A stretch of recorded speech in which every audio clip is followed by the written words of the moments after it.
오늘도 값없이 베풀어 주시는 주님의 끝없는 은혜를 누리며 승리하는 꿈미래 모든 분들이 되기를 소망합니다.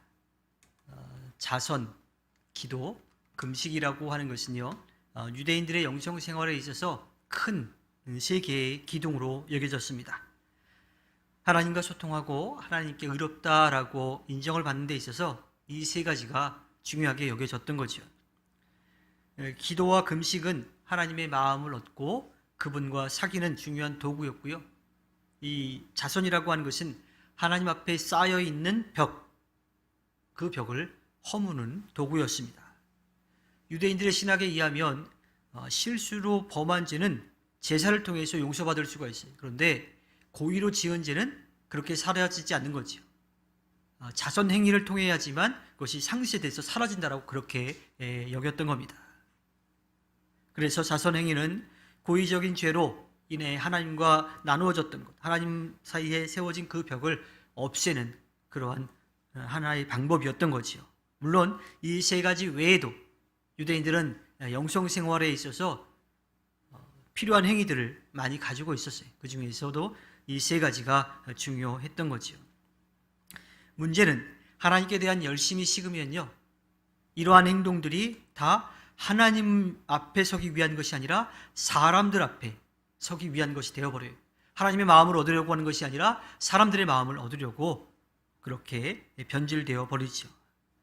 그런 행위들을 통해서 믿음 좋은 사람으로, 또 의로운 사람으로, 거룩한 사람으로 인정받고 존경받는 것에 그 마음을 쏟을 수밖에 없습니다.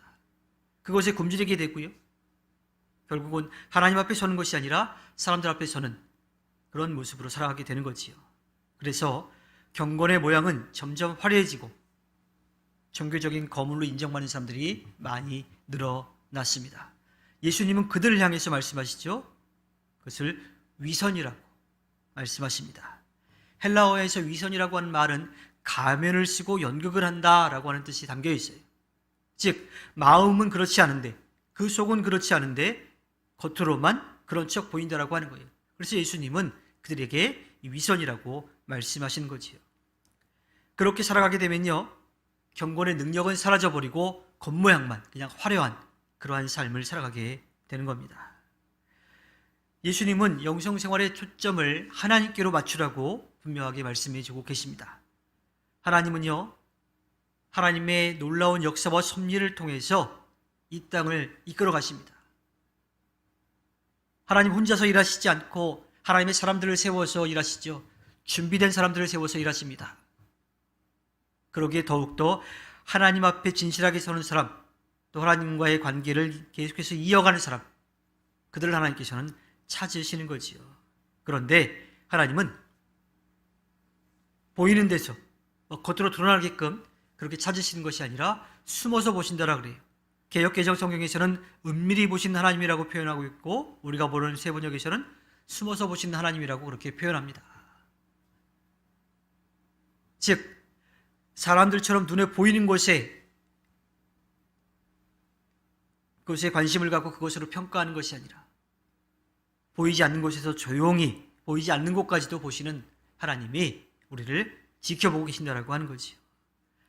우리에게 있어서 가장 중요한 것은요, 또 가장 필요한 것은 하나님과의 관계를 계속 유지하는 거예요.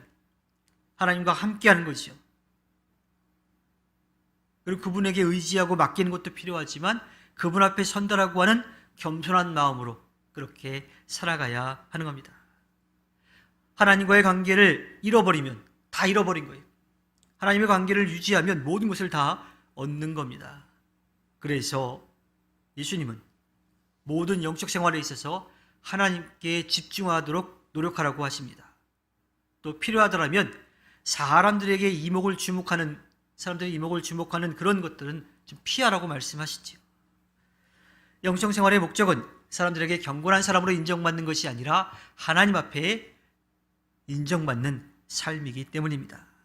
그리고 하나님과 함께하며 그분의 역사와 섭리, 그 일에 함께하는 일인 거지요. 이 패러글라이딩을 하는 사람들은요, 바람을 탈 줄 알아야 돼요. 바람을 보고 느낄 줄 알아야 돼요. 그것을 표현하자면 바람에 대해서 좀 두려운 마음을 가져야 되는 거예요. 내가 바람과 맞서서 이길 수 있다고 생각하면요, 그 바람 때문에 오히려 위험한 상황에 처할 수가 있지요. 그래서 패러글라이딩을 하는 사람은요, 바람의 색이, 또 방향, 또 바람이 어떻게 부는지에 대해서 굉장히 예민하게 반응을 해야 된다고 합니다. 영적 생활도 마찬가지. 영이 하나님께 예민해져야 됩니다. 이 바람은 패러글라이더를 죽음으로 몰아넣을 수도 있고요, 아니면 하늘을 아주 멋지게 날기도 해줄 수도 있습니다. 그런데 그 바람이 문제가 아니라 그 바람을 대하는 패러글라이더의 그런 마음과 또 그의 기술에 달려 있는 거예요. 때로는 바람의 모든 것은 다 맡기면서 그냥 편하게 있어야 될 때도 있고요. 어떤 때는 위험한 바람이기 때문에 그 바람을 피해서 숨어야 될 때도 있습니다. 이 영을 뜻하는 그런 히브리어는 루하흐라고 하고 또 헬라어로는 퓨뉴마라고 해요. 둘 다 후하는다라는 바람이라고 하는 뜻이 담겨져 있죠. 그러니까 예수님도 하나님을 이 바람이라고, 이 영이라고 그렇게 표현하고 있는데, 패러글라이더가 바람을 대하는 것에 따라서 그 결과가 달라지듯이 하나님과의 관계를 어떻게 유지하느냐에 따라서 그 삶의 결과가 달라진다라고 할 수 있습니다.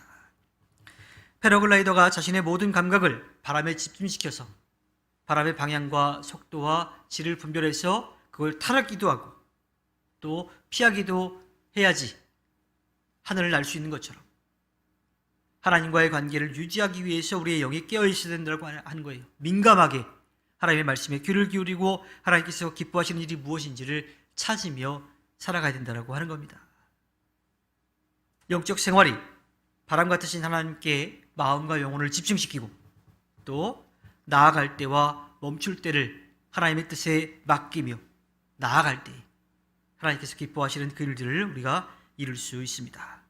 그렇게 살아가려면요, 사람들의 이목을 집중시키는 일에 마음을 쏟지 않아요. 우리의 마음을 또 우리의 영을 하나님께로 향하게 하고 하나님께서 말씀하신 그 일들을 조용히 남들에게 드러나지 않도록 행하는 거지요. 우리는 할 수 있다면 우리의 모든 영적 감각이 하나님께로 보여지게 해야 되고 또 하나님께로 집중해서 살아가야 합니다. 그렇게 살아가려고 애쓸 때 하나님께서는 우리의 모든 필요를 아시고 우리에게 응답해 주십니다. 패러글라이더처럼 영이신 하나님께 모든 것을 맡기고 그분의 뜻에 따라 살아가서 주님의 뜻을 아름답게 펼쳐가야 합니다. 그렇게 살아가야 하나님과 함께 이 땅을 하늘나라처럼 살아갈 수가 있게 됩니다. 주님께서 허락해 주신 오늘 하루를 살아갈 때 우리의 마음과 삶이 주님께로 향하고 주님께로 열려져서 주님의 뜻을 이루어가 주님께 기쁨을 드리는 꿈밀의 모든 분들이 되기를 주님의 이름으로 부탁드립니다. 기도하겠습니다.